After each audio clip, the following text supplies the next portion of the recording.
Bonjour à tous, c'est Jenny Garden, je suis médium énergéticienne et en ce sens, je canalise les messages de votre âme, de votre flamme jumelle, de quelqu'un qui est important pour vous aider à avoir des compréhensions sur ce qu'il se passe dans la matière. Si vous êtes intéressé par cette prestation, n'hésitez pas à aller voir dans la description. Vous avez toutes les informations pour me joindre. Là ici, on est avec un message d'un runner pour cette chaiseur. Donc je les remercie tous les deux pour leur accord, pour la diffusion de ce message afin de vous aider dans vos propres parcours. Si effectivement ça vous aide, si ça vous amène des compréhensions, si vous avez envie de témoigner, mettez tout ça en commentaire. Alors ici il y avait des questions. La première c'est: crois-tu réussir à guérir de tes blessures et addictions dans cette vie? Voici la réponse de l'âme du runner. Ce sont des problématiques que mon âme souhaite dépasser. Donc je vais tout faire pour parvenir à me libérer dans cette vie. Il se peut que cette âme, elle ait déjà eu des vies antérieures où elle a dû se battre déjà avec des addictions ou certaines des blessures qui sont encore actives. C'est fort. Enfin, pour les blessures, c'est c'est plus que probable. C'est une certitude. Pour les addictions, ça peut aussi être le cas. Donc là, effectivement, il y a ce challenge-là, il y a ce défi-là qu'elle souhaite dépasser. Donc, même si l'ego terrestre peut être en souffrance, peut avoir malheureusement des rechutes, etc., dans ce processus de guérison d'addiction et de blessure aussi, à ce moment-là, il y a quand même des choses qui vont faire qu'il va essayer de dépasser tout ça et de guérir. Mais ça peut être loin d'être évident. Question 2. Reçois-tu aussi des signes, des rêves et des messages télépathiques? Alors, voici la réponse de l'âme du runner. Je me suis coupée de mes ressentis. Je suis beaucoup dans l'ego ces derniers temps, donc je ne suis pas en mesure de réceptionner des messages télépathiques. Je ne vois pas les synchronicités ni le sens qu'elles pourraient avoir. Je rêve parfois de toi, mais mon inconscient les refoule, donc dans la matière. Je ne m'en souviens pas. Alors, un runner qui est dans la phase de séparation, possiblement avec une tierce toxique, va se couper de sa guidance. Pour celles et ceux qui n'auront pas vu le témoignage de Laetitia, qui est passé en live, alors il y a eu 2 lives, je ne sais plus dans lequel c'est. Je vous mettrai les 2 lives. Elle explique dans un des 2 qu'en fait, quand elle était avec sa tierce toxique, qui était pervers narcissique, elle était complètement coupée de sa guidance intérieure. Elle était complètement vidée de ses énergies. Bah oui, parce que pervers narcissique égale vampire énergétique. Donc quand on est avec ce type de personne, on est vidé, réellement vidé. Et c'est ce que vivent beaucoup de runners dans leurs relations sentimentales quand il y a une tierce toxique. Alors, parfois les tierces toxiques ne sont pas forcément perverses narcissiques, mais il y a toujours ce phénomène de vampirisation de l'énergie qui fait que le runner, même s'il veut mettre des choses en action, il va pas pouvoir, il va être bloqué parce qu'il n'a pas d'énergie pour faire cette action-là. Donc, c'est très très compliqué d'être dans cette phase-là pour justement ressentir sa guidance, parce que ça nécessite un effort de se connecter à soi, à sa guidance intérieure, et cette énergie-là, il ne l'a plus. Donc forcément, ça vient couper tout. Ça vient couper tout, et forcément, on peut être amené à vivre une période très compliquée.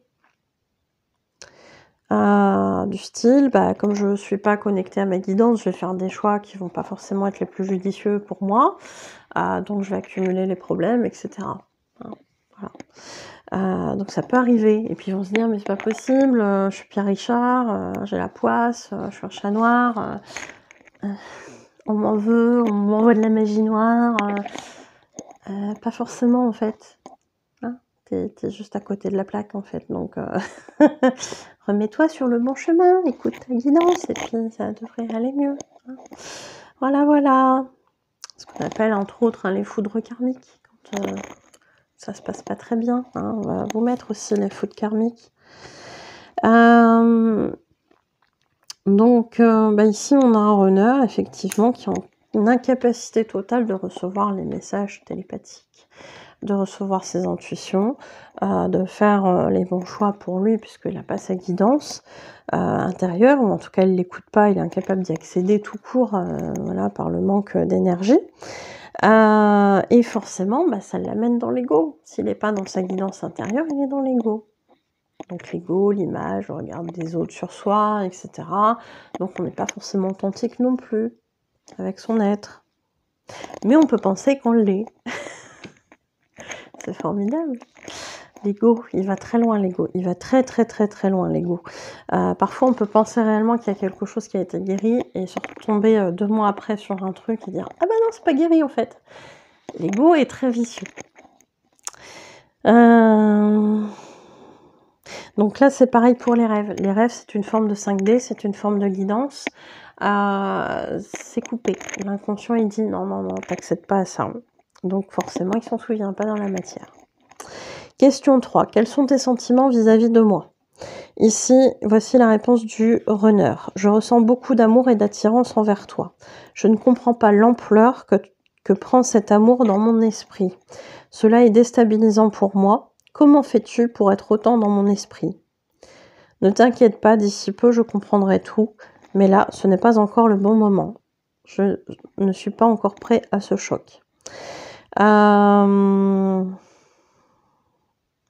Donc même effectivement, s'il y a de l'amour, même s'il y a de l'attirance, le fait d'être dans le déni, occasionné par l'ampleur que ça prend souvent, les runners, ils ont été habitués dès petits à mettre en stand-by le plus possible leurs émotions, parce que ça dérangeait, parce que du coup ils étaient rejetés par les autres. Donc forcément, quand il y a une émotion qui est très très forte, comme avec son chaser par exemple, au hasard, ça va être très désagréable. Ils n'ont pas l'habitude de ça, qu'elle soit positive ou négative, encore une fois. Ça vient déranger parce que c'est trop fort. Et forcément que c'est déstabilisant de ressentir ça. C'est quelqu'un qui n'a pas l'habitude de ressentir ça, qui a toujours mis ses émotions à l'intérieur en disant « à toi, je t'enferme à double tour, tu sors plus ». Et puis là, ça s'impose et j'arrive pas à le mettre à l'intérieur en fait. Comment je fais? C'est déstabilisant, bien sûr. On a des runners qui sont capables de dire à leur chaser « Comment ça se fait que tu es toujours dans ma tête? Tu m'as fait de la magie noire ou quoi ?» Ah ben non, c'est le lien. Ils sont capables d'aller jusqu'à penser ça. C'est terrible, terrible. Donc non, forcément qu'il n'est pas encore prêt à vivre ça, bien évidemment. Donc quand on n'est pas prêt, l'info ne vient pas. Voilà.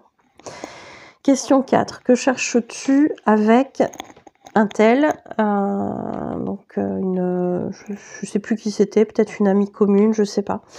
Alors, là il dit, dans la matière, je joue. Et cela me plaît de te sentir réagir. Donc il y a peut-être une histoire un peu de séduction, de fricotage, ou je sais pas trop quoi, mais c'est un peu dans ce truc-là. Cela plaît à mon ego. C'est un peu de la provocation et spirituellement, cela nous fait avancer. Elle nous aide à cheminer, même si cela n'est pas agréable pour toi. Tu expérimentes la blessure de trahison à travers cette relation. Et oui, il y a du karmique à nettoyer entre nous trois.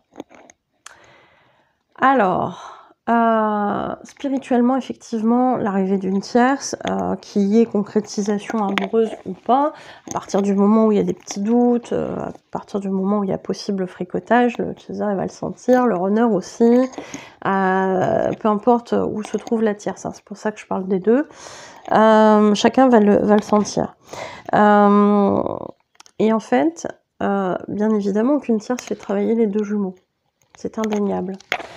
Là, il le dit, ça lui fait travailler sa blessure de trahison chez la chaser. Lui aussi, ça va le faire travailler des choses avec sa tierce. Et forcément, comme ça fait travailler les deux, Ça fait avancer le parcours. Donc, spirituellement, ça fait avancer. Matériellement, dans la matière, bien évidemment que le runner qui est très obnubilé, j'ai envie de dire, par le regard des autres, par le bon jugement sur lui, des autres, etc. Bah forcément, quelqu'un qui vient lui renvoyer quelque chose du style « Ah, tu me plais », machin, etc. Bah alors là, ça va... L'ego, là, là, il est content. Et du coup, bah voilà, ça plaît. Et ça plaît aussi à son ego de runner de dire « Ah tiens, c'est rigolo, la Matchaser, elle réagit quand je parle de la tierce. » Ou quand elle voit des choses qui se passent avec cette tierce. Bah oui, c'est flatteur. Question 5. Pourquoi séduire et avoir des relations avec d'autres devant moi, sachant que ça me blesse autant? Ici, le runner répond spirituellement. Cela nous fait avancer. Tu travailles ainsi sur ta blessure de trahison, entre autres, car l'humiliation et l'abandon ne sont pas loin non plus. Bah, effectivement, un chaser qui flash sur son runner, qui projette en début de parcours une histoire amoureuse avec son runner, et qui se dit bah merde, l'autre il est là, il papillonne à droite à gauche, il sait que j'ai des sentiments, ou il s'en doute, et puis bah il est là, vas-y que je t'envoie 2-3 tirs dans le nez, histoire de voir comment ça se passe. Du côté de chaser, il y a de quoi se sentir humilié, il y a de quoi se sentir rejeté, il y a de quoi se sentir dévalorisé, etc. Et il y a de quoi se sentir bien évidemment abandonné, trahi, bien évidemment. Alors là, forcément, là on y est bien. Hein. Mon ego n'a pas forcément intégré que cela te blesse. Effectivement, un runner qui va être dans le déni n'a pas conscience forcément de blesser son chaser. Parce que même si son chaser a évoqué le fait de l'aimer, etc., bah, le runner, il aura à la rigueur oublié ce truc-là, ou alors il aura pensé que c'est pas vraiment sérieux, etc., etc. Donc finalement, ça n'a pas vraiment... je ne vais pas dire que ça n'a pas d'importance, mais c'est comme s'il ne se rendait pas compte, en fait. Pardon, mais ces blessures vont pouvoir se libérer ainsi. Donc effectivement, spirituellement, ça a un sens. Matériellement, dans la matière, avec toutes les blessures que ça occasionne, c'est souffrant, hein, c'est très compliqué. Alors, question 6. Comment envisages-tu l'évolution de notre lien? Et ici, voici la réponse du runner. L'évolution va se faire au fur et à mesure du temps. Il n'est pas encore évident de mon côté que cela puisse amener à une réunion. Mais je ferai de mon mieux. Et je sais que toi aussi, pour qu'on puisse se réunir dans cette vie. Continue d'avancer de ton côté, cela m'aide à cheminer. Alors ici, autant sur d'autres messages, on a eu quand même des sacrés indices qu'une réunion va être possible dans cette incarnation. Autant là, il y a un doute, notamment du côté de l'avancée du runner, d'après ce qu'on en comprend hein, ici dans ce qu'il dit.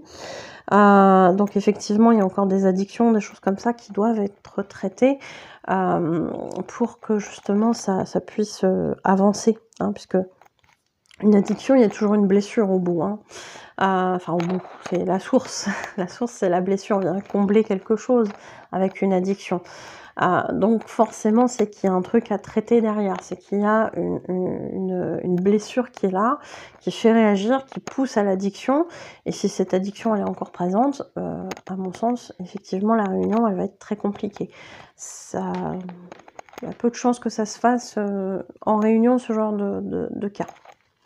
Par contre, oui, quand il y a la libération de ça, oui, ça peut amener à une réunion, bien sûr. En tout cas, ça la bloquera pas. Alors, message libre, je pense que tu sens qu'il est temps pour toi de lâcher prise sur un futur avec moi. Pas au sens où cela ne se fera jamais, mais plutôt dans le sens où cela te permettra de libérer une place énergétique à tes côtés. Actuellement, je n'ai pas cette place à tes côtés. Donc forcément, je ne peux pas revenir vers toi. Malgré tout, si cela arrivait maintenant, ce serait trop tôt pour nous deux. Cela ne fonctionnerait pas, donc pour obtenir le résultat que tu attends. Oui, je valide ça. C'est-à-dire qu'à un moment donné, le runner, il est un peu plus sage que le chaser. Le runner, il comprend que sur l'instant, c'est pas le moment. Il a beau ressentir des choses pour son chaser, il peut même parfois savoir que ça se fera plus tard. Et en attendant, gérer sa vie, vivre sa vie, sans forcément extrapoler sur la suite, mais en sachant que ça se fera comme ça plus tard. Le chaser, lui, s'il sait qu'il y a une réunion, ça va être je vais voir que mon runner. Je vais pas me lancer dans une autre relation, etc. C'est pas correct, c'est pas dans mes principes. Voilà. Et encore une fois, il faut être aligné, tout simplement, avec nos croyances, avec nos idées, avec nos envies. Et là, il le dit tant qu'il y aura cette place énergétique qui sera pas propre, tant qu'il y aura encore des attentes, tant qu'il y aura des attentes, des émotions négatives, du manque, etc. Tout ça, ça pourra pas se faire en fait. Ça ne fonctionnera pas. Si on faisait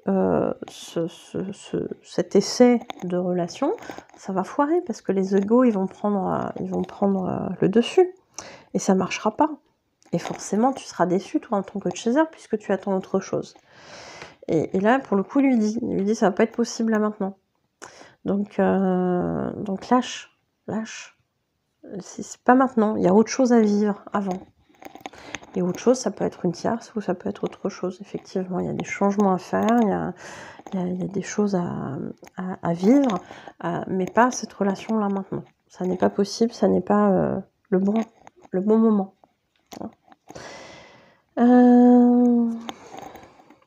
Alors, j'en étais où? Nous ne sommes pas prêts non plus à être en couple. Tu ne me fais pas pleinement confiance par rapport aux autres femmes, et à juste titre, car mes comportements sont encore trop dysfonctionnels pour le moment.